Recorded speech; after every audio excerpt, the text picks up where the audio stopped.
This video specially for freshers जो industry में नए हैं, जिनको पता नहीं है लीन क्या है, इंडस्ट्री में वर्क किस हिसाब से करते हैं, मैनेजमेंट के टूल्स कौन से होते हैं, सब पता नहीं है, उनके लिए ये वीडियो है। जिनको मतलब बेसिक पता नहीं है कि काइजन क्या होता है, जो लीन होता है वो क्या होता है, इसके लिए ये वीडियो है जो डीप में आपको बताएगा आपके आसपास के जो एग्जांपल्स है उसको रिलेट करके कि लीन होता क्या है। ये बेसिक लेवल से आपको बताने के लिए ये वीडियो है। तो लीन होता क्या है, अगर हम जो नए नए किसी कंपनी में लगे हैं उनको ये सुनाई दिया होगा, अगर लीन के बारे में पूछा जाए तो कि उनके दिमाग में यह आया होगा कि काइजन का टारगेट होता है, लीन इम्प्लीमेंट करना है, ऐसा कोई बोल रहा था, ये सुना है किसी को, कोई मीटिंग में बोल रहा था कि ये इम्प्लीमेंट करना है, हमें VSM करना है। तो ये हमने खाली सुना है, बट एग्जैक्टली लीन क्या होता है वो हमें पता नहीं है। ओके, तो सो डोंट वरी। तो इस स्लाइड में हम देखेंगे कि 5S दिखाया है कि before implementing 5S, after implementing 5S। ये जो बंदा है उसने पहले 5S नहीं किया था और उसके बाद उसने 5S किया, तो वो सब जगह है वो कैसे दिख रही है। तो 5S जो होता है वो एक लीन का ही टूल है। टूल यानी कि हम बोल सकते हैं उसे एक मेथड है लीन इम्प्लीमेंट करने के लिए कि ये जो 5S है उसके हिसाब से हम कर सकते हैं। तो एक तरफ हमें दिखाई देता है कि सब बिखरा पड़ा है, कुछ समझ नहीं आ रहा है कौन सा टूल कहाँ पे है, कौन सा बॉक्स कहाँ पे है, कौन सा बॉक्स उठाना है, कुछ समझ में नहीं आ रहा है। और दूसरी तरफ हमें दिख रहा है कि सब सॉर्ट किया हुआ है, अलग अलग बिन में रखा हुआ है, उसके फ्लोर पे भी मार्किंग है। सो वो आइडेंटिफाई कर रहा है कि किस जगह पे क्या है। तो हमें आसानी होगी कि हम कौन सा भी टूल अगर हमें ढूंढना होगा तो उस पे आइडेंटिफिकेशन के हिसाब से हम जल्दी से ढूंढ पाएंगे और जो हमारा वर्क होता है वो इजीली कर पाएंगे। तो हमारा जो वर्क है वो इजीली और स्मार्ट तरीके से कैसे करे, इसके लिए हमें लीन के बारे में पढ़ना है। ये बेसिक रीज़न है कि क्यों हम खामखा दिमाग को परेशान करके लीन क्यों पढ़ना, इसलिए क्योंकि हम हमारा जो काम है जो हमें करने में सपोज़ हमें 10 मिनट लगते हैं वो हम 5 मिनट में कैसे कर पाएंगे। तो इसके लिए हम ये जो अलग अलग टूल्स है लीन के वो देखेंगे और लीन होता क्या है वो देखेंगे।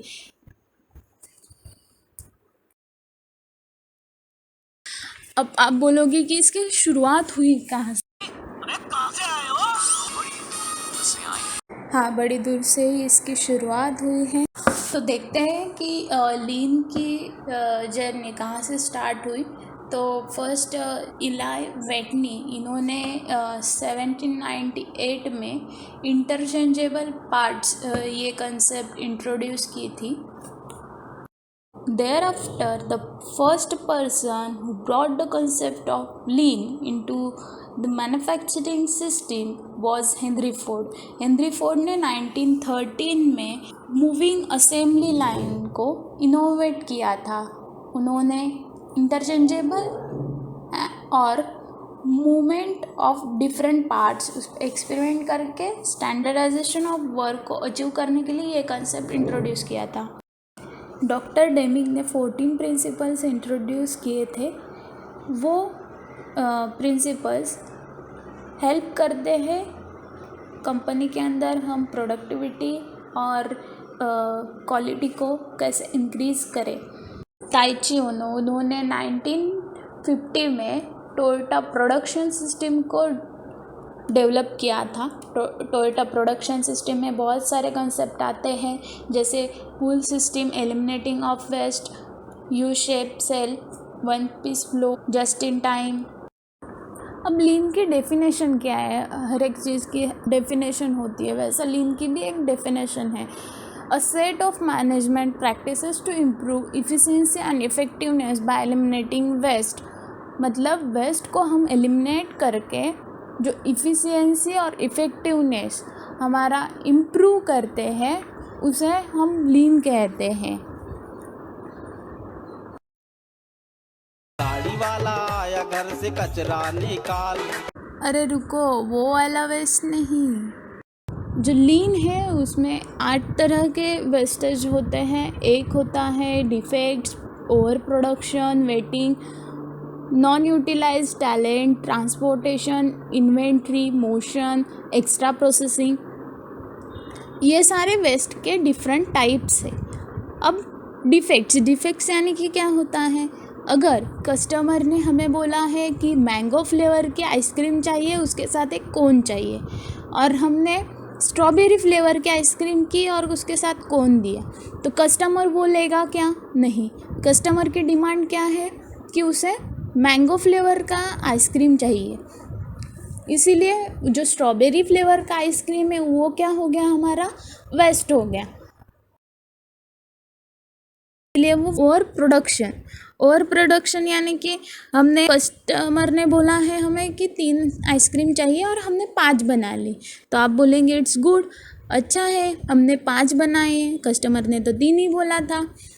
अगर हमने वो 2 आइसक्रीम बचे हुए रखे और बाद में कस्टमर की डिमांड चेंज हो गई, तो वो क्या हो गए? वेस्ट हो गए। इसलिए ओवर प्रोडक्शन भी वेस्ट।